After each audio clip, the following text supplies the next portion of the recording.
잘 지내고 계십니까? 날이 조금 추워졌는데 시간은 벌써 10월이 다 돼가고 있습니다. 자, 이제 오늘 하고 이제 다음 주 두 번 남았나요? 벌써 상당 부분을 했는데 기억에 남는 게 좀 있나요? 제 얼굴은 기억나십니까? 오늘 이제 금융론이 좀 남았죠. 지난주에 이제 금융론 앞부분을 했고요. 저당 상환 방법이라는 것까지 했습니다. 그리고 이제 남은 부분을 하고, 그 다음에 이제 부동산 활동론을 좀 들어가게 되겠습니다. 마찬가지 지지난주 했던 것까지 복습을 해보겠습니다. 제 욕심 같아서는 첫째 주부터 복습을 다 했으면은, 그러면 훨씬 좋겠는데, 시간이 한계가 있죠. 첫째 주에 이제 총론을 했어요. 부동산 개념과 부동산 분류. 부동산 개념의 법경기 이런 거 했었죠. 기억나시나요? 그 다음에 부동산 분류에 대택부, 필지, 획지, 후보지, 이행지, 나지, 건부지, 법지, 빈지 이런 여러 가지 개념들을 이제 공부했고요. 그 다음에 이제 수요 공급 파트에 가서는 수요 공급의 개념에서 유량 변수, 저량 변수 구분하는 걸 했고요. 그다음에 수요량 변화, 수요 변화 또는 공급량 변화, 공급 변화를 구분하는 것을 했습니다. 그 재화의 가격이 변하느냐, 그 재화의 가격 외의 요인이 변하느냐에 따라서 수요 곡선 또는 공급 곡선상의 점의 변화냐 또는 수요 곡선, 공급 곡선 자체의 이동으로 나타나느냐 그렇게 했고요. 그다음에 균형의 결정과 이동을 했어요.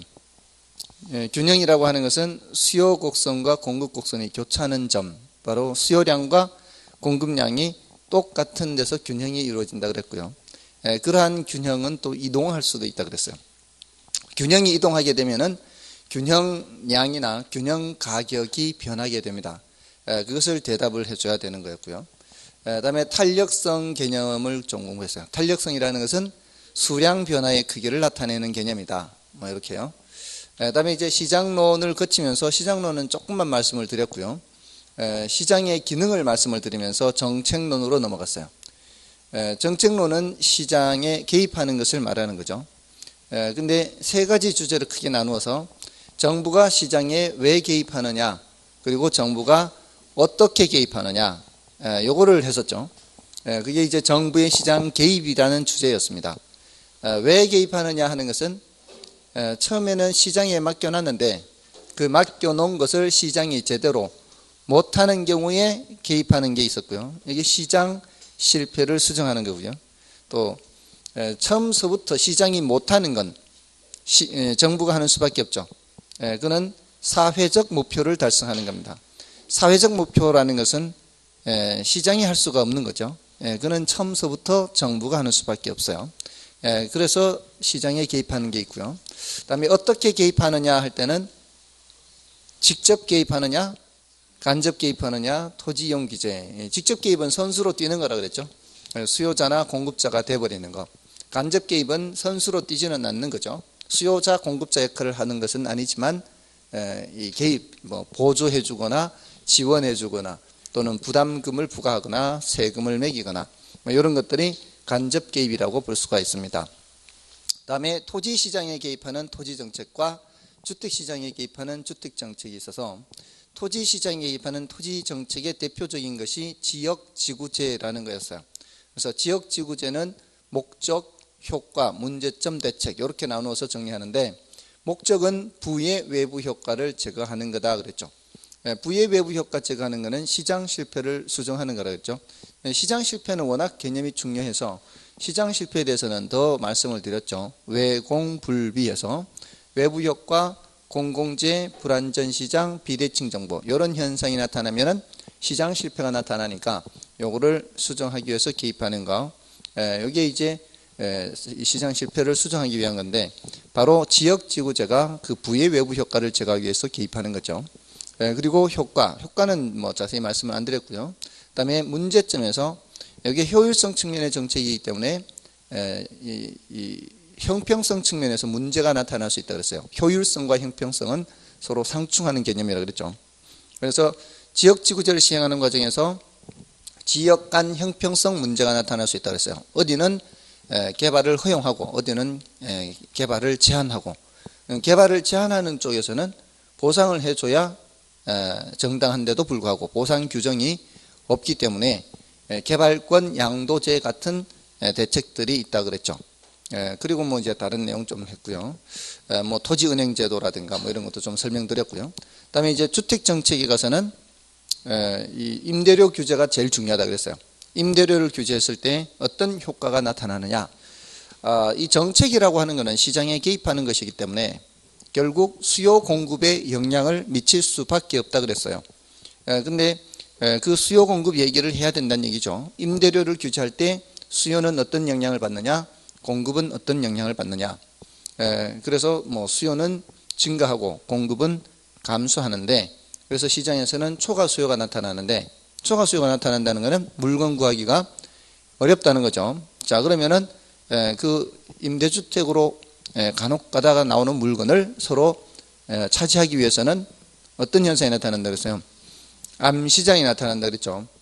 그래서 암시장, 뭐 음성적 지불, 이중가격 이런 현상이 나타난다. 이게 이제 임대료 규제에서 했고요. 또 임대료 보조는 돈 보태주는 거라 그랬죠.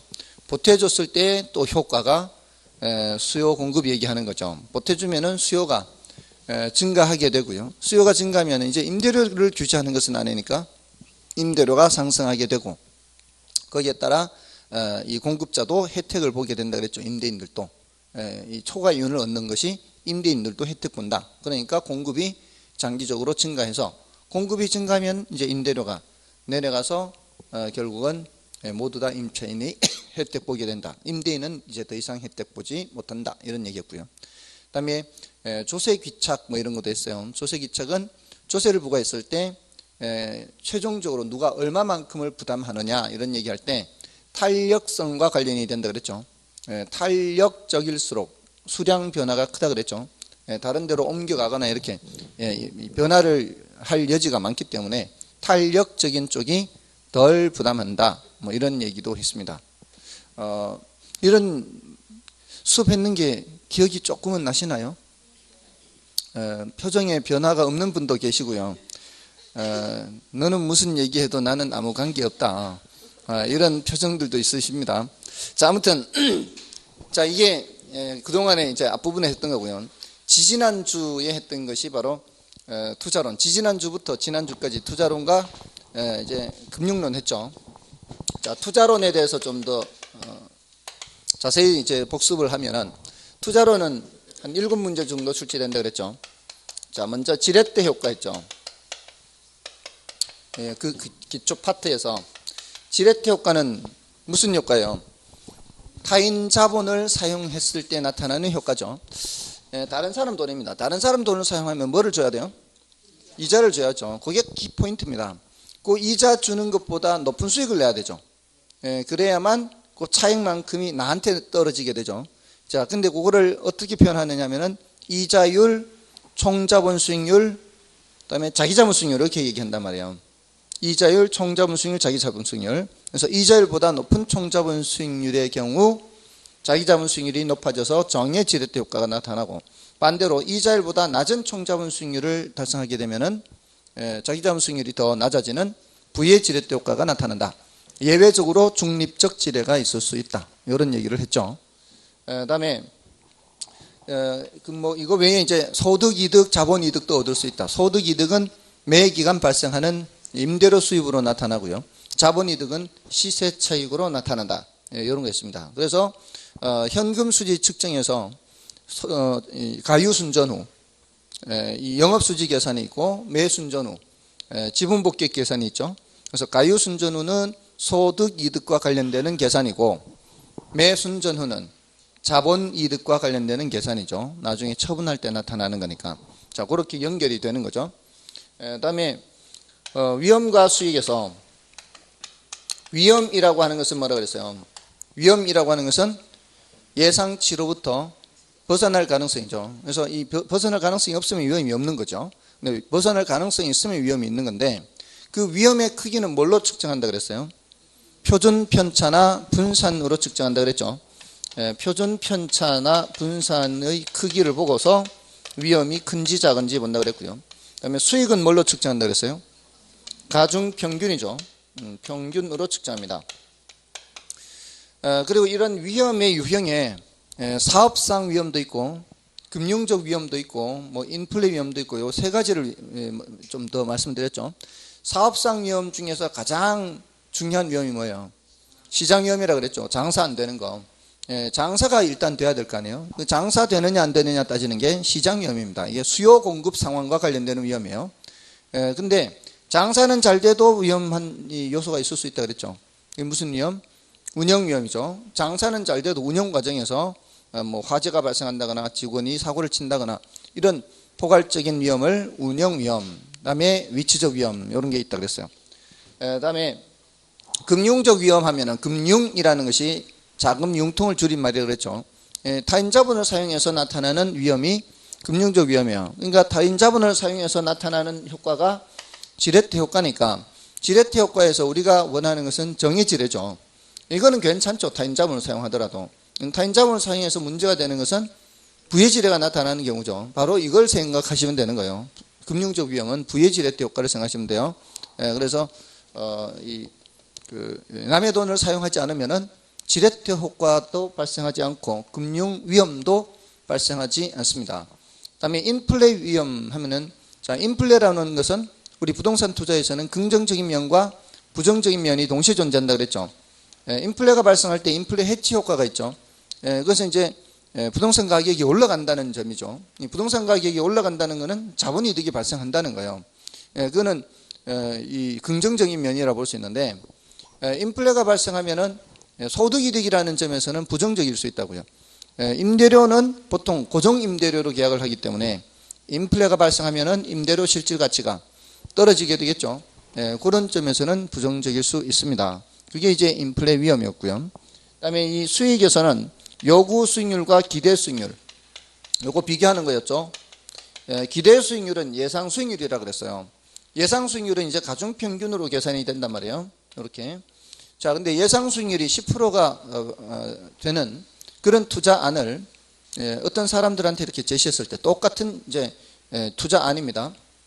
이게 예상 수익률이 10%인데 위험은 뭐 어느 정도 있다. 이렇게 오르락 내리락 하는 정도가 있다라고 제시를 했을 때 어떤 사람은 선택하는 사람도 있고 어떤 사람은 선택 안 하는 사람도 있죠. 그 이유는 사람들마다 위험에 대한 태도가 다르기 때문이죠.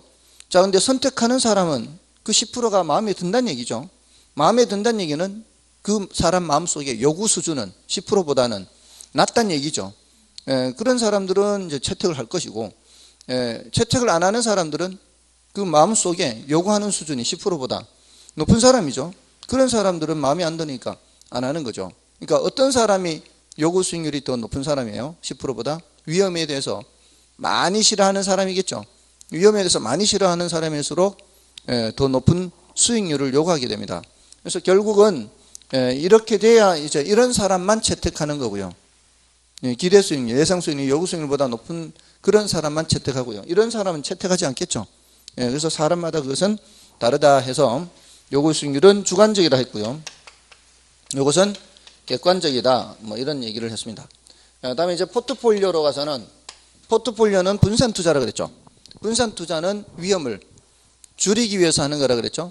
위험을 줄이는 건데 애석하게도 모든 위험을 줄이는 게 아니라 그랬죠. 줄일 수 없는 위험이 있다 그랬죠. 어떤 위험?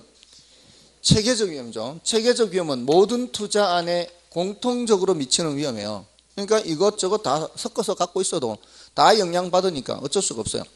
근데 비체계적 위험은 영향을 미치는 투자안도 있고 그렇지 않은 투자안도 있기 때문에 그런 것들은 분산 투자하면은 줄일 수가 있죠. 그래서 요 위험을 줄인다는 얘기고 비체계적 위험을 가능한 한 많이 줄이는 방법은 뭐라 그랬어요? 다양하게 구성하는 방법이 있다 그랬죠. 다양하게 구성하는 방법도 알려드렸어요. 신문지 갖다 놓고 던져가지고 이거 안 가르쳐드렸나? 이거 안 가르쳐. 제일 중요한 걸 안 가르쳐드렸네. 이 다양하게 구성하는 방법은 그 신문에 보면은 주식 시세표 있죠. 주식 시세표를 벽에 갖다 걸어놓고 다트 던지듯이 던져가지고 맞추는 거 한 대여섯 개 이렇게 해서 하나당 100만 원씩 해가지고 이렇게 꼭 한번 해보고 싶어요, 정말. 이거는 제가 이제 생각해낸 게 아니고 사실은 미국의 학자가 생각한 방법이에요. 미국의 학자가 다트 있잖아요, 다트. 여기다 이제 주식 종목을 이렇게 적어 놓고 던지는 거죠. 근데 던지는데 자기가 던지면은 실력으로 어떤 종목을, 특정 종목을 맞춘다라고 생각할 수 있으니까 똑같은 다트를 2개를 해놓고요. 옆에 원숭이를 데리고 와가지고 원숭이한테도 다트를 줘요. 그럼 이제 내가 던지면은 원숭이 잘 따라 하지 않습니까? 원숭이가 맞추는 거를 투자하는 거예요. 자, 이렇게 해가지고 1년을 투자를 했는데 펀드 매니저 수익률하고 별반 차이가 없어요. 그렇게 하면 돼요. 그렇게 해서 한 대여섯 개에서 한 10개 정도 이렇게 분산 투자를 하면 돼요. 다양하게 구성하면 돼요. 진짜 꼭 한번 해보고 싶어요. 큰 돈은 아니더라도 한 100만 원씩 한 종목당 해서 한 대여섯 개 해서 아무튼 다양하게 구성하는 방법이 있고, 또 둘만 놓고 봤을 때는 어떻게 해요? 둘만 놓고 봤을 때는 서로 반대 방향으로 움직이도록 하는 게 좋겠죠. 하나가 떨어지더라도 다른 하나가 올라가서 벌충을 해주는 방식으로, 자, 이렇게 해서 비체계적 위험을 가능한 한 많이 줄이는 방법도 말씀드렸고요. 다음에 이제 화폐 시간 가치에서, 화폐 시간 가치에서는 자, 어떤 경우에 어떤 표에서 찾아야 되느냐, 이걸 찾아야 된다 그랬죠. 이거는 어떤 표에서 찾아야 된다 그랬어요? 이런 경우, 이 값을 알고 미래 금액을 알려고 할 때 어떤 개수표, 일시불 내가 개수표에서 그 기간과 퍼센트를 찾으면은 숫자가 있다 그랬죠. 그 숫자를 여기에다가 곱하면 이 금액이 나오는 거죠. 이 미래 금액이 현재 얼마하고 같은지 이럴 때는 일시불 현가 개수표에서 찾아야죠. 자, 그런데 매 기간 일정한 금액이 불입되는 것을 뭐라 그런다 그랬어요? 연금이라 그런다 그랬죠. 그 금액의 미래 원리금 합계액을 구하려면은 어떤 개수표? 연금의 내가 개수표. 그렇게요. 다음에 연금의 형식으로 불입되는 금액에 현재 일정 금액의 값을 구할 때 요거는 연금의 현가 개수표에서 찾아야 되죠. 자, 요거 이제 앞으로 기억을 하실 때 요거 둘 다 밑에 거는 목돈의 크기를 구하려고 한다라고 기억을 하시는 게 좋다고요. 왜냐하면은 이걸 꼭 목돈이라고 기억하셔야 돼요. 목돈. 이거 목돈 구하는 거죠. 이거 목돈 구하는 거죠. 이거는 언제 목돈? 이거는 미래 목돈의 크기를 구하는 거고, 이거는 현재 목돈의 크기를 구하는 거죠. 자, 꼭 목돈이라고 기억을 하셔야 돼요. 왜냐하면 이걸 확실하게 기억하지 않는다면 나머지 2개를 이제 설명을 안 드렸단 말이에요. 그 나머지 2개를 설명드리는 순간 뒤죽박죽이 돼요. 여기까지는 안 어렵죠. 일시불 내가, 연금 내가 계수, 일시불 현가 계수, 연금 현가 계수. 간단하잖아요. 근데 이제 2개를 딱 설명드리는 순간 이게 막 뒤죽박죽이 돼버린다고요. 그 뒤죽박죽이 되는 이유가 이게 목돈이라는 것을 확실하게 기억하지 못하고 있기 때문에 그래요. 이 두 번째 요 2줄, 마지막에 2줄 또 있거든요. 마지막에 2개. 마지막 2개와 중간 2개가 헷갈려요. 이거는 마지막 2개는 푼돈의 크기를 구하려고 하는 거예요. 푼돈의 크기. 근데 이게 목돈의 크기를 구하려고 하는 것이라는 것을 확실하게 기억하고 있어야 나머지를 비교할 수가 있어요. 저는 항상 이 2개가 동시에 나올 때는 헷갈리는 경우가 많아요. 예를 들어서 그 국사에서 초등학교 때부터 들었던 것 같은데 대학교까지 헷갈렸어요.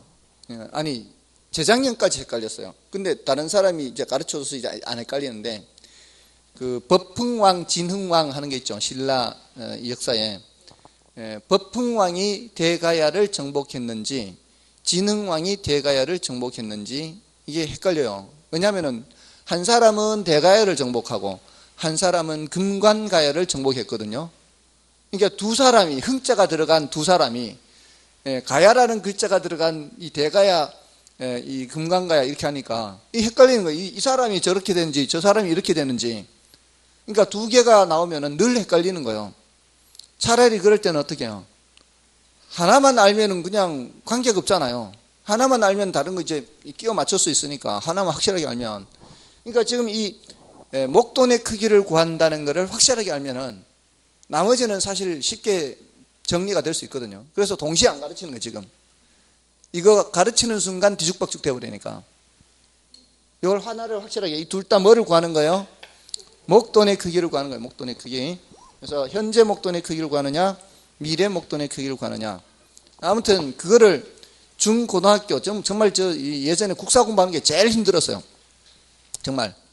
공부는 재미있었는데 국사 공부는 정말 싫었어요. 국사 세계사는. 근데 그거를 2년 전에 어떤 수험생분이 알려주더라고요. 제가 그렇게 수업 시간에 얘기하니까 아직도 헷갈린다 하니까 뻐끔뻐끔이라고 그러래요. 뻐끔뻐끔. 법흥왕은 금관가야, 이렇게 뻐끔뻐끔. 아주 간단하죠. 그냥 한마디에 그냥 다 해결됐어요. 한마디에. 그러니까 바보같이 공부한 거죠. 그럴 경우에는 어떤 무슨 다른 방법을 생각해서 암기할 수 있는 뭔가를 생각을 했으면 되는데 그거를 생각을 안 했던 거죠. 그러니까 여러분들도 공부하시다가 이게 잘 이제 외워지지 않고 자꾸 헷갈릴 때는 어떤 이제 뭔가를 연상시킬 수 있는 방법으로 암기하는 그런 간단한 걸 좀 생각해 보는 것도 괜찮아요. 그렇게 해서 좋은 방법이 있으면 저한테도 좀 알려주시고 제가 많은 사람들한테 전파를 해드릴 테니까. 아무튼 이런 내용들이에요. 다음에 이제 현금 수지 측정했죠. 이 현금 수지 측정에서 이제 임대료 수입 계산하는 거하고 다음에 그 지분 복귀액 계산하는 거 이걸 했습니다. 자, 여기서 가유순전후 했죠. 지난주 이거 외웠었죠. 가가 뭐예요? 가가 가능 총소득이죠. 이거는 들어올 수 있는 최대한이죠. 들어올 수 있는 최대한입니다. 근데 그만큼이 실제로 들어온다는 보장이 있어요, 없어요? 그 이유는 뭐 때문에요? 공실이 있을 수 있고 또 불량부채 충당금이죠. 들어와 살면서 돈을 안 내면 내가 이 돈을 잡을 수가 없는 거죠. 그러니까 유효총소득은 내 통장에 일단 들어온 돈, 입금으로 찍힌 돈 계산하는 거라 그랬어요. 여기서부터 이제 세 단계로 뺀다 그랬죠. 자, 제일 먼저 빼야 되는 게 뭐라 그랬어요? 경비라 그랬죠. 이 경비 빼지 않고는 운영이 되지 않으니까 운영경비 또는 영업경비요. 마지막으로 빼는 게 뭐예요? 세금이죠. 이거는 적자인 경우는 세금을 내지 않기 때문에 세금은 마지막으로 고려하는 거죠. 그럼 중간에 요거는요? 빚이죠, 빚. 요거는 남의 돈을 사용하지 않으면 뺄 필요 없는 거죠. 남의 돈을 사용하는 경우에는 빼는 거죠. 그래서 일단은 공식에는 집어넣는 거예요. 남의 돈을 사용하는 경우가 있을 수 있기 때문에 남의 돈을 사용하지 않으면 없는 거고 남의 돈을 사용하면 있는 거예요. 자, 그래서 여기 경비는 경비인데 무슨 경비? 영업경비 또는 운영경비죠. 운영경비. 다음에 여기는 빚은 빚인데 부채 서비스액 이렇게 표현하고요. 다음에 여기는 세금인데 영업소득세 이렇게 하죠. 자, 이게 굉장히 중요하다 그랬죠. 이거는 시험 자체로도 중요하고요. 여러분들이 나중에 실무를 할 때 브리핑도 이걸로 해야 된단 말이에요. 브리핑할 때 이게 수익률, 투자자들한테 수익률이 몇 프로입니다. 자, 이렇게 설명을 해야 된단 말이에요. 근데 그 설명을 할 때 가장 중심이 되는 금액이 어떤 금액이라 그랬어요? 투자자가 관심을 많이 갖는 거는 세후입니다. 근데 브리핑을 할 때는 세전으로 한다고요. 세전으로. 왜냐하면은 뭐 이자율도 우리 이 정기예금 금리가 2%라 그러잖아요. 이자율 정기예금 금리 2%라 할 때는 아직 세금을 내기 전이죠. 그러니까 똑같은 그 세전으로 비교해야 되기 때문에 같은 세전으로 비교하는 거예요. 그러니까 세전을 중심으로 브리핑을 해야 된다고요. 그래서 지난주에 세전 현금 수지가 3천만 원이다 이렇게 했을 거예요. 그럼 이 3천만 원인데 여기 이제 이 부동산이 10억의 매물로 나왔다 그랬죠. 10억의 매물로 나왔는데 만약에 4억을 지분 투자액, 자기 자본 투자액 이걸 저당 대출 받는 거예요. 이걸 저당 투자액이라 할 수 있어요. 자, 이랬을 때 이 10억을 총 투자액이라 그런다 그랬죠. 자, 브리핑을 할 때 10억으로 3천 벌었다라고 브리핑 하는 거예요. 4억으로 3천 벌었다라고 하는 거예요. 4억으로 3천 벌었다고 한다 그랬죠. 자, 이 세전현금 수지나 세후현금 수지는 여기서 뭐를 뺀 상태예요. 부채 서비스를 뺀 상태죠. 남의 돈을 사용하니까 빼는 거라 그랬죠. 남의 돈을 사용한 여기에 대한 대가를 준 거죠. 그러니까 그 남는 3천만 원은 예를 순영업 소득은 7천만 원인데 여기 3천만 원 남았다는 거는 요 3천만 원은 4억이 번 거란 말이에요. 그래서 4억 분의 3천 이렇게 하든가 또는 3천 분의 4억 이렇게 이 비교를 해야 돼. 이 비교를 할 때는 10억 분의 3천이나 3천 분의 10억 이렇게 하면 안 된단 말이에요. 그래서 우리 시험에는 어떻게 나온다 그랬어요? 지분 투자액에 대한 세전현금 수지 또는 세후현금 수지 이러면은 말이 되는데 총 투자액에 대한 세전현금 수지 하면 벌써 틀린 말이라고요. 짝을 지으면 안 된다고요. 총 투자액 할 때는 세전이나 세후가 나오면은 안 되는 거죠. 맞죠? 10억이 나오는데 3천이나 여기 2,500이 나오면 안 된단 말이에요. 또 4억이 나올 때 7천이 나오면 안 되죠. 그럼 4억이 7천 벌었다고 하면 사기치는 거라 그랬죠. 그러니까 지분 투자액에 대한 순영업소득 이러면 말이 안 된다고요. 총 투자액에 대한 순영소득 또는 총소득 이렇게 하면 말이 되지만 그런 식으로 문장으로 만드는 거예요. 그러니까 그 짝짓기를 일단은 해야 되고요. 그러려면은 이걸 반드시 알고 있어야 돼요. 굉장히 중요한 겁니다. 여기 이제 현금 영업수지 계산이고 나중에 처분할 때 들어오는 거 계산하는 거 지분 복귀 계산은 매순전 후 한다 그랬죠. 매순전 후. 요 매는 매도액이죠. 자, 여기 일단 내 주머니에 또 들어오는 돈이라고 치고 순서대로 순전 후죠 또. 여기도 경비 빼고 빚 갚고 세금 내고 여기는 순매도액이에요. 여기는 순영업소득이지만 자, 여기 저는 세전현금 수지 또는 세전현금 흐름 하는 거지만 여기는 세전 지분복귀액 이렇게 하고요. 여기는 세후 지분복귀액 여기는 세후 현금 수지 이렇게 순조는 같아도요. 다음에 여기서 경비 빼고 빚 갚고 세금 내고 여기서의 경비는 무슨 경비? 매도 경비죠. 다음에 여기서 빚은 요때 다 못 갚은 빚이죠. 요때 원금이자를 같이 갚는다 그랬죠. 원금이자를 같이 갚는데 원금을 다 못 갚으면 남은 뭐가 있어요? 잔금 있죠. 그 다음에 이제 세금 내야 되죠. 세금 무슨 세금 여기서는? 양도소득세 또는 자본이득세 한다 그랬죠. 자본이득세. 투자론에서는 자본이득세. 정책론이나 세법에 가면은 양도소득세 이렇게 하죠. 자, 이렇게 되는 겁니다. 자, 여기 이제 투자론이 여기까지였어요. 이 투자 분석 기법은 이제 승수법, 수익률법은 제가 그냥 간단하게 말로만 이렇게 하고 더 이상 깊이 있는 것은 말씀을 드리지 않았고요. 그다음에 이제 금융론으로 넘어와서 금융론은 저당 상환 방법이 있었죠. 저당 상환 방법에 고정금리와 변동금리 비교하는 게 있었고요. 원리금 균등 또 원금 균등 체증식 이렇게 있고요. 그다음에 저당 유동화가 있죠. 저당 유동화는 지난주에 말씀은 드렸죠. 이게 무슨 뜻이다? 현금화한다 그랬죠. 저당 채권을 현금화하는 거다 뭐 이렇게 했고요. 그다음에 자금 조달 방법 했어요. 자금 조달 방법 또는 자금 동원 방법에서 여기에 리츠라는 거 있죠. 부동산 투자 회사 이렇게 했죠. 요 배경은 다 말씀드렸죠. 요거는 IMF 때 누구 때문에 도입됐고요.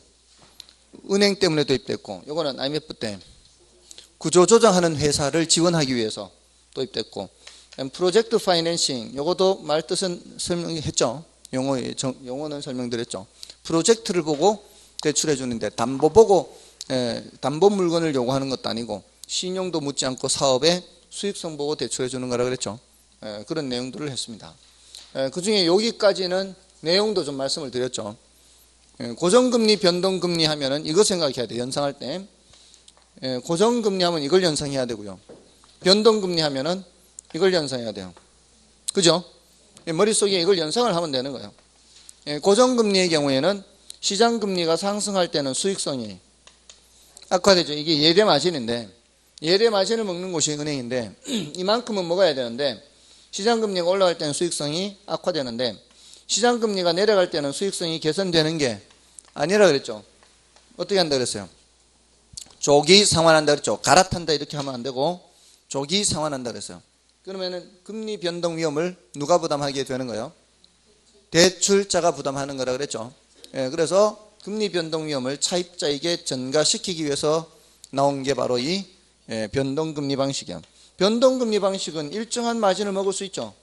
일정한 마진을 먹을 수 있으니까 금융기관 입장에서는 손해보는 게 아니에요. 자, 이렇게 해서 고정금리, 변동금리 이렇게 하고요.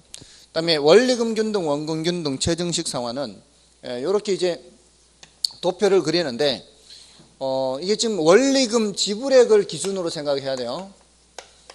은행에 갖다 주는 돈.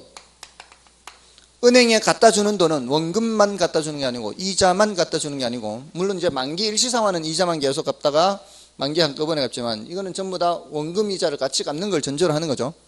자, 이랬을 때 원리금 지불액이 일정한 것이 있고요. 이게 뭐예요? 원리금 균등이죠. 근데 여러분이 보셨을 때 이렇게 원리금 지불액이 점점 감소하는 게 있고 원리금 지불액이 점점 증가하는 게 있어요. 이렇게 세 가지를 생각한다면 원리금 균등, 그다음에 체감식, 체증식 이렇게 생각할 수 있거든요. 근데 여기 체감식이라는 말은 안 하고 있죠. 얘가 원리금 지불액이 일정하고 얘가 원리금 지불액이 점점 증가한다면 얘가 뭐가 되는 거예요? 체감식이 되는 체감. 그래서 원리금 지불액이 일정한 녀석도 있고 점점 줄어드는 녀석도 있고 점점 늘어난 녀석도 있다 이 말이에요. 자, 얘가 뭐고요? 원리금 균등이 되는 거고요. 얘는 체증식이 되는 거고 얘는 체감 또는 원금 균등 이렇게 하면 되죠. 이게 체감식. 됐죠? 자, 이렇게 하면 일단 세 가지를 구별하기는 쉽단 말이에요. 그렇게 해놓고 원리금 균등 상환에서는 이 원리금 지불액 중에서 처음에는 뭐가 차지하는 비중이 커요? 이자가 차지하는 비중이 크죠. 그러면서 점점 이런 식으로 내려오게 되고요. 곡선의 형태로. 원금의 상환 크기는 처음에는 얼마 안 될 거 아니에요. 이게 원금 상환한 거거든요. 이걸 밑으로 나타내는 거예요. 여기에 이만큼의 길이를 여기에 나타내면 이렇게 되는 거죠. 여기에 이만큼의 길이를 나타내면 이렇게 되는 거죠. 그래서 이렇게 올라가는 거죠. 이렇게 하면은 여기가 이자가 되고 여기는 원금 상환이 되는 거죠.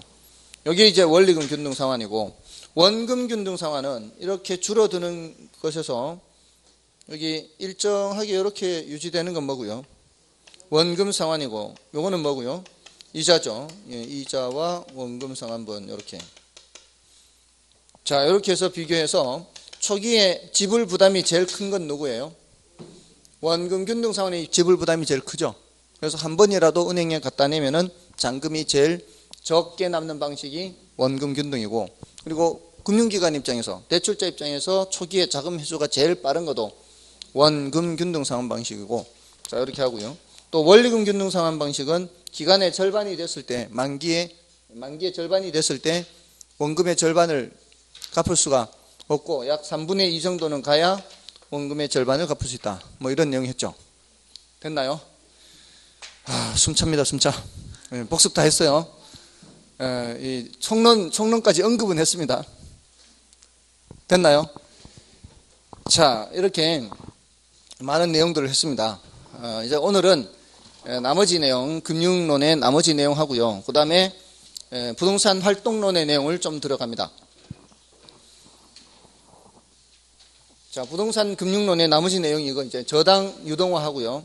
자금 조달 방법 중에서도 요거는 이제 용어 정리 지난주에 말씀드렸으니까 부동산 투자 회사에 대해서 조금 더 설명드리겠습니다.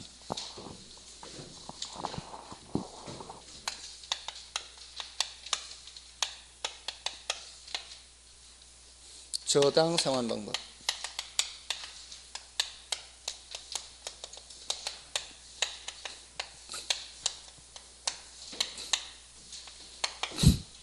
지금은 생각이 안 나더라도요. 저당 상환 방법 하면은 머릿속에 뭐가 연상이 되도록 해야 되는 거예요. 고정금리, 변동금리, 그 다음에 원리금 균등, 원금 균등, 최정식이 생각이 나도록 해야 이제 공부가 제대로 되는 거예요. 뭐 거기까지 아니라 할지라도 최소한 요거 봤을 때 뭐가 생각나고요. 이게 생각나고 이거 봤을 때 이렇게 생각, 이 둘 다 이렇게 오르락내리락 한 거 있죠. 같이 생각이 나면 이제 공부가 된 거예요. 그리고 원리근균등, 원근등, 최정식도 그래프가 이렇게 이게 생각이 나요. 이게 머릿속에 이걸 떠올리는 거예요. 그죠? 머릿속에 어떤 용어가 나왔을 때 그 용어를 이해할 수 있는 가장 쉬운 어떤 도표라든가 뭔가 머릿속에 연상이 되도록 하는 것을 같이 생각하면은 바로바로 대답을 할 수 있는 거예요. 됐죠? 자, 이제 눈 뜨시고요. 이제 감상은 그만하시고. 자, 저당 유동화요. 저당 채권 유동화라 그랬죠. 저당 채권 유동화. 요거는 뭐를 현금화하는 거예요? 저당 채권을 현금화하는 거라 그랬죠. 기억나시나요? 현금화하는 거, 현금화. 자, 근데 여기서는 이제 주제가 저당 유동화의 개념, 구조, 그다음에 효과, 증권, 요 네 가지예요. 근데 지난주에 개념만 말씀드렸어요. 저당 채권 유동화는 저당 채권을 현금화하는 것이다. 이렇게 했고요. 그다음에 자금 조달 방법에 이제 리츠, 부동산 투자 회사죠. 그 다음에 이제 프로젝트 파이낸싱, 이렇게요. 자, 이 저당 유동화를 이제 설명을 드리려면은, 일단은 저당 유동화가 네 가지 주제로요. 저당 유동화의 개념, 구조, 저당 유동화를 통해 얻을 수 있는 효과, 증권, 이렇게 이제 나누어지는데, 이 증권은 난이도가 좀 높아요. 난이도가 높아서 지금 말씀드리지 않을 거예요. 1, 2월 달에도 조금만 말씀을 드리는 정도. 다 말씀드리려면 3, 4월은 가야 돼요. 그래서 이 개념 구조 효과, 요거를 이제 위주로 말씀을 드립니다. 다행히도 이게 중요도가 더 높아요. 출제 비중은 여기가 더 높으니까 난이도는 더 낮은데, 이 개념은 지난주에 했죠. 뭐를 현금화하는 거예요? 저당 채권. 자, 이거 누구 때문에 도입됐다 그랬어요? 은행 때문에. 은행들이 IMF 때 돈 구하기가 어려웠죠. 돈을 구하기가 어려웠는데, 잘 들으십시오. 설명을 먼저 듣고 나중에 교재를 보는 겁니다. 설명 들으세요? 설명 들으세요? 설명부터 듣고 이제 나중에 교재 보십시오. IMF 때 은행들이 현금을 마련하기가 어려워서 많이 쓰러졌는데, 그 은행들이 현금을 마련하기가 어려웠던 이유는 일단 돈을 빌려주면은 장기로 빌려주잖아요. 장기로 빌려주기 때문에 만기가 되기 전에는 돈이 들어오지 않습니다.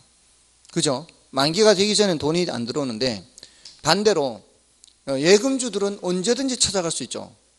좀 불안하다 싶으면은 은행에 가서 바로 그냥 예금 찾아버리죠. 좀 정기예금 같은 경우에 손해 조금 보더라도 찾아버린단 말이에요. 자, 근데 금융기관은 평소에는 그렇게 많은 돈을 갖고 있지 않습니다. 어느 정도 그냥 찾으러 오는 사람들을 위해서만 준비하는 거죠. 근데 저 은행이 돈이 좀 부족하다라는 생각이 들면은 사람들이 정기예금 해지하고서라도 바로 돈 찾으러 오죠. 또 보통 예금 이제 있던 거 다 전에 다 쏙 찾아버리죠. 이러면은 돈이 부족할 수밖에 없죠. 자, 이럴 때 은행이 갖고 있는 채권은 있다 그랬잖아요. 돈을 빌려줬으니까 그 채권 만기가 아직 안 됐잖아요. 만기가 안 된 그 채권을 누군가에게 판다 이 말이죠. 그 만기가 안 된 그 채권을 누군가에 팔면 뭐를 마련할 수 있어요? 돈을 마련할 수 있죠. 그러면은 이제 예금주들한테 상환을 할 수가 있죠. 그게 바로 현금화라는 거예요. 현금화. 저당 채권 현금화. 자, 요거를 이제 구조를 얘기하자면, 이제 구조는 1차 저당 시장과 2차 저당 시장 이렇게 나누거든요. 자, 요거를 이제 잘 이제 보시면은 충분히 이해하실 수 있어요. 이게 이제 예전에는 저당 유동화 제도가 도입되기 전에는 여기가 이제 차입자라면 여기가 1차 금융기관이에요. 얘네들이 이렇게 돈을 빌려주잖아요. 대출을 해주는 거죠. 그럼 또 여기 이쪽으로 채권이 만들어지죠. 대출을 해주는 반대쪽으로 돈이 넘어가면서 1차 금융기관은 뭐를 갖게 돼요? 채권을 갖게 되죠. 자, 이 채권은 뭐를 저당 잡은 채권이에요?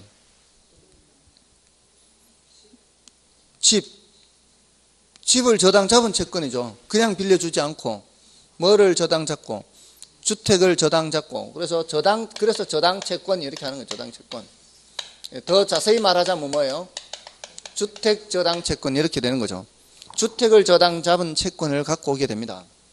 자, 그런데 조금 전에 말씀드렸듯이 갑자기 사람들이 예금 찾으러 오는 것 아니라 해도요, 이 금융기관이 돈이 부족할 수가 있어요. 어떻게 부족한가 하면은 예금주들이 예금한 것으로 대출해 주는 거 아니에요? 보통? 예금주들이 예금한 돈으로 대출해 주잖아요. 그럼 예금주들이 100억을 예금을 했다고 쳐보세요.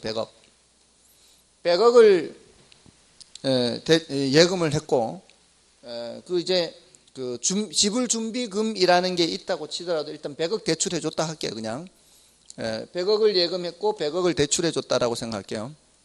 근데 예금할 때 예금 그 만기가 보통 기간이 1년 또는 2년. 길어요? 짧아요? 길어요? 1년, 2년이 좀 긴 편이에요. 거기에 비해서 이거 대출해 주는 거하고 상대적으로 대출해 주는 건 어떻게 해요? 10년, 20년 이렇게 주택담보대출은 최고 짧은 게 최저가 이제 10년이라고 봐야 돼요. 10년, 20년, 30년까지 있단 말이에요. 근데 예금주들이 예금할 때는 보통 정기예금 만기가 몇 년 정도예요? 길어야 뭐 2년? 길어야 3년? 그죠? 보통 뭐 1년이 많죠. 아주 길어야 뭐 3년, 5년짜리 별로 없죠. 5년은 거의 없다라고 봐야 돼요. 만약에 5년 정기예금을 한다 이런 사람들은 갖고 있는 게 돈밖에 없는 사람들이에요. 5년간 지금 당장 먹고 살 돈도 없는데 5년간 정기예금을 한다는 거는 이거는 엄청 돈이 많은 사람들이죠. 아무튼 자, 만기가 짧은 예금으로 받아서 대출을 해줬어요. 10년 만기로. 자, 100억을 10년 만기로 대출해줬다 쳐보세요. 원금균등 상환으로 했다 쳐보세요. 원금균등. 원금균등 상환은 매년 갚는 금액이 똑같잖아요. 그러니까 100억이라는 돈을 10년 동안 회수하는 거니까 1년 지날 때마다 얼마씩 회수가 되는 거예요. 10억씩 회수가 되는 거예요. 자, 근데 예금주들이 1년 지나서 이제 예금 찾으러 갔어요. 예금 찾으러 갔더니 10억밖에 없죠. 이제 회수된 이제 그건 10억밖에 없으니까 돈이 부족하죠. 갑작스러운 어떤 그 경제 상황이 안 좋아지는 게 아니라 할지라도 지금 돈이 부족할 수밖에 없어요. 요거를 이해되셨죠? 자, 그럼 요거를 뭐라고 표현하는가 하면은 우리 시험 칠 때는 이제 주저리 길게 설명 안 한단 말이에요. 시험에서는 요렇게 표현한단 말이에요. 단기 조달. 아주 간단하죠. 네 글자로 그냥 표현하는 거예요. 주저리 길게 설명 안 하고. 단기 조달, 장기 운용이라 그래요. 단기 조달, 장기 운용. 자, 그러면은 만기가 되었을 때 얘네들이 갖고 있는 돈이 부족할 수 있죠. 요거를 뭐라고 하는가 하면은 유동성 문제 또는 유동성 부족이라 그래요. 유동성이라는 게 여기서는 현금으로 생각하시면 돼요. 단기 조달, 장기 운용에 따른 유동성 부족 또는 유동성 문제를 해결하기 위해서는 어떻게 해야 된다고요? 갖고 있는 채권을 누군가에게 팔아야 된다고요. 그걸 채권 양도한다 그러고요. 채권 양도. 민법에서 양도 이런 거 들으셨나요? 양도 파는 거요. 자, 그러면은 채권을 팔면은 그 채권을 사는 누군가가 있을 거 아니에요. 근데 이게 IMF 전에는 있었다 없었다?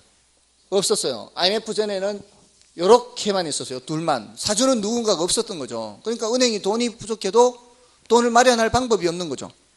자, 그래서 이게 지금 2차 금융기관이 IMF 이후에 생긴 거죠. 여기에 해당하는 게 누구란 얘기요?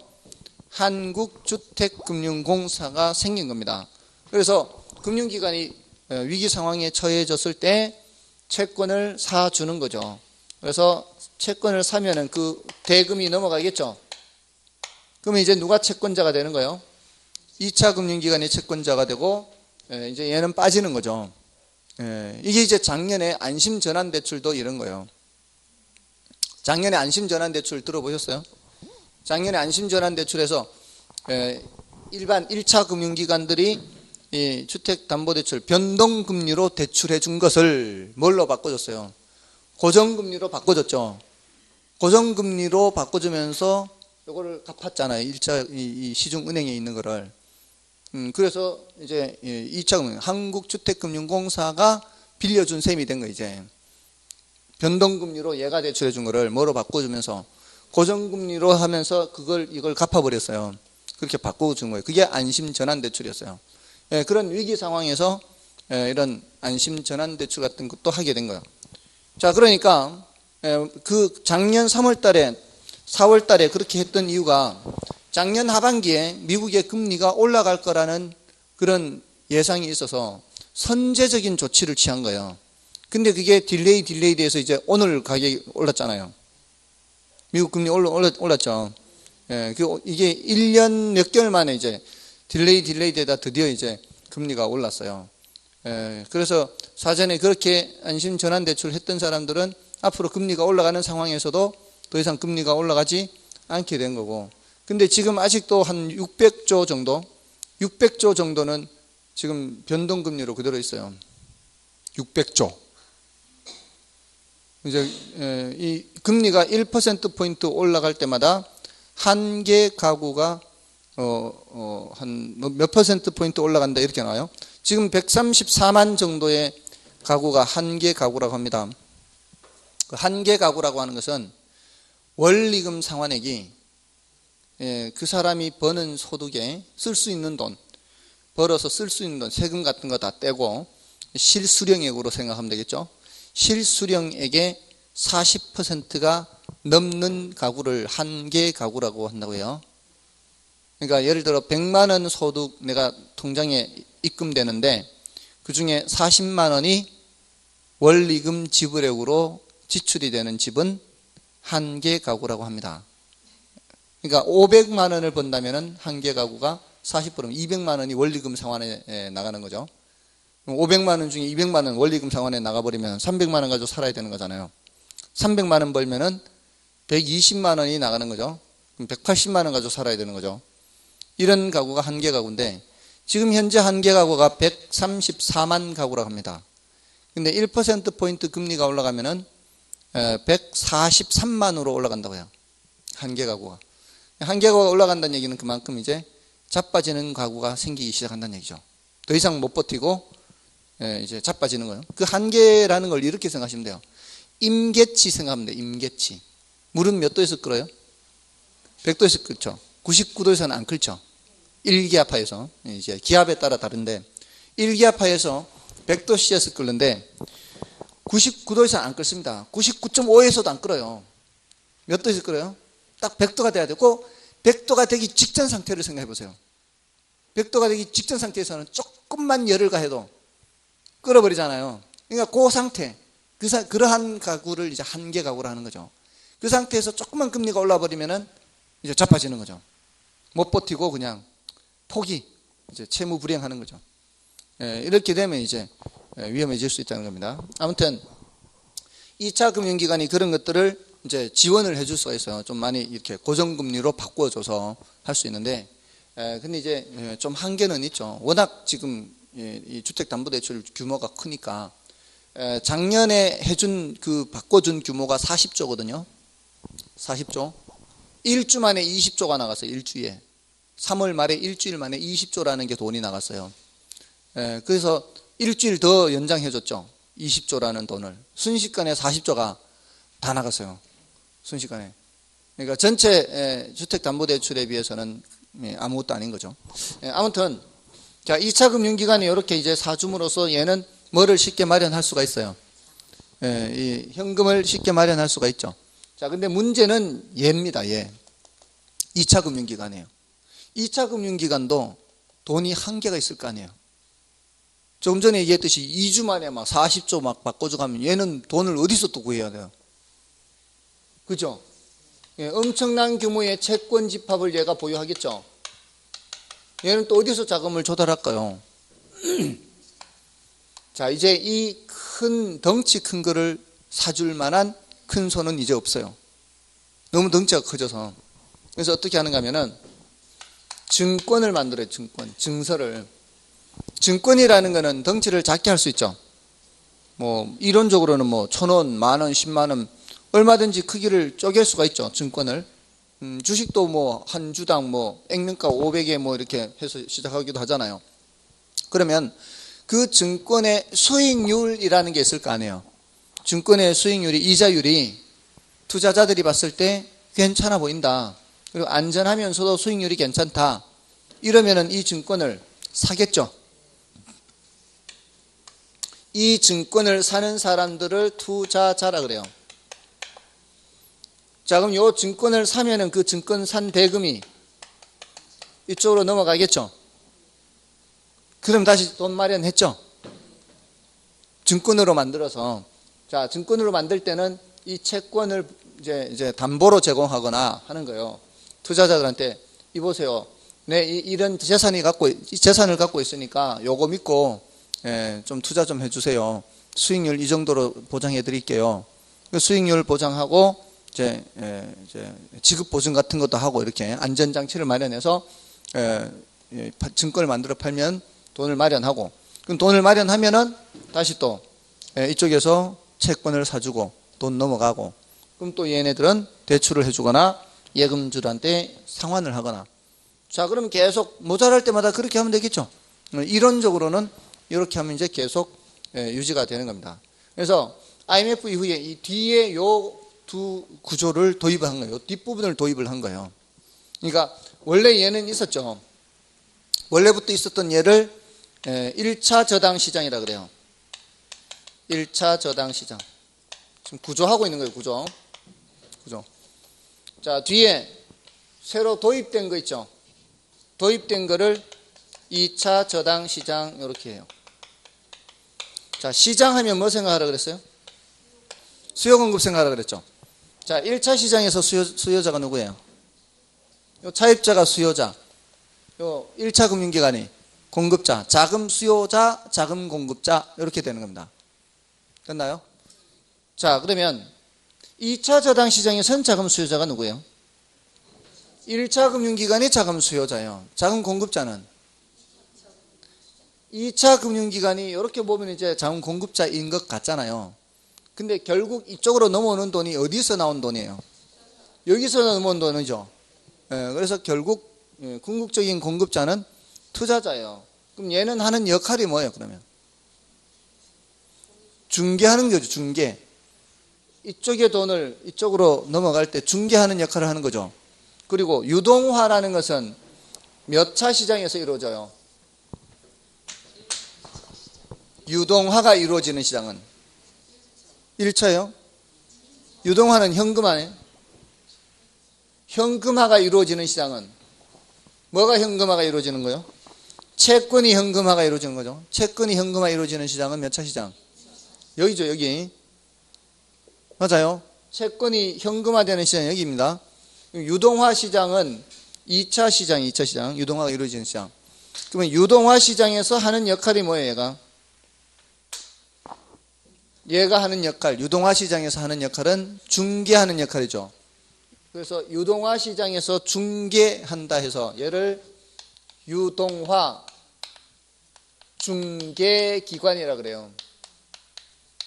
유동화 시장에서 뭐 하는 기관이다? 중개하는 기관이라고요. 그러니까 이름도 그냥 자연스럽게 붙이면 되는 거예요. 따로 외우는 게 아니라 유동화 시장에서 중개하는 기관이다, 얘가. 됐나요? 그러면 2차 시장은 이렇게도 표현할 수 있어요. 유동화가 이루어지는 시장이다라고 할 수도 있고, 자금이 공급되는 시장이다 이렇게 할 수도 있어요. 여기 자금이 이쪽으로 가는 거죠, 결국. 1차 시장으로 넘어가잖아요. 이쪽으로 갔다는 얘기가 이제 1차 시장으로 넘어가는 거예요. 그러니까 2차 시장에서 1차 시장 여전히 이 자금이 공급되는 시장이 몇 차 시장? 2차 시장. 공급된 자금이 대출되는 시장은 1차 시장. 됐나요? 자, 그렇게 나눠서 생각할 수 있어요. 1차 시장과 2차 시장. 유동화가 이루어지는 시장, 2차 시장. 맞나요? 자금이 공급되는 시장, 자금이 공급되는 시장도 2차 시장, 공급된 자금이 대출되는 시장은 1차 시장. 이렇게. 자, 그러면은 차입자는 2차 시장과 직접 관계 있어요, 없어요? 직접 관계 없죠. 등장 인물이 아니에요. 그다음에 2차 금융기관과 투자자는 1차 시장과는 직접 관계가 없죠. 됐나요? 등장 인물이 아니니까. 1차 시장의 등장 인물, 2차 시장의 등장 인물. 됐나요? 자, 그렇게 기억하시면 되겠습니다. 자, 여기 이제 저당 유동화의 개념 구조까지 했고요. 1차 시장, 2차 시장. 자, 효과는 좀 쉬고 하겠습니다. 효과는 요 주체별로 봐야 되거든요. 주체별로.